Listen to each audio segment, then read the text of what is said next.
అసలు నువ్వు స్టేటస్లో పెట్టాల్సింది ఏంటి? దేవుని వాక్యం. ఆమె చెప్పడం గట్టిగా హల్లెలూయా.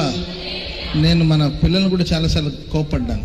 ఏదేదో కొటేషన్స్ పెడతా ఉంటారు ఏంటండి, వీళ్ళు ఏ ఫీలింగ్లో ఉన్నారు, వీళ్ళు కొంచెం ఏంటంటే కొంచెం ఎమోషనల్ అయిపోయి ఏదో ప్రాబ్లం ఏదో సమస్యలు కూడా వెళుతున్నప్పుడు అప్పుడు దానికి సంబంధించిన దొరుకుతాయి అనమాట.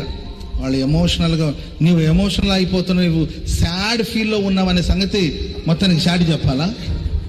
నీకు అంత సాడ్ ఫీలింగ్ ఉంటే ఒక గదిలో వెళ్ళి తలుపులు వేసుకుని ప్రార్థన చేయ, ప్రభా నేను సాడ్ ఫీలింగ్లో ఉన్నాను, ప్రభా నా ఫీలింగ్ని మార్చండి, నాకు సంతోషాన్ని ఇవ్వండి అని ప్రార్థన చేసుకోవాలి. కానీ వెంటనే స్టేటస్లో పెడతారు. ఈయన బాధలో ఉన్న సంగతి బజారంతా తెలియాలా?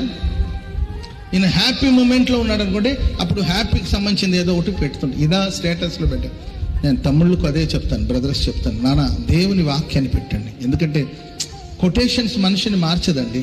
మేబీ మనకు కొంచెం కొటేషన్స్ విన్నప్పుడు హాయిగా అనిపించవచ్చు, కానీ జీవితాలు మార్చదు. జీవితం మారాలంటే దేవుని వాక్యం ద్వారా మాత్రమే మార్చబడుతుంది. దేవుని వాక్యం ద్వారా మంచి అవకాశం.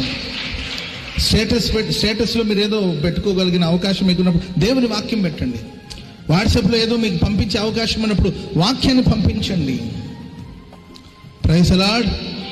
చెప్పండి గట్టిగా హల్లెలూయా.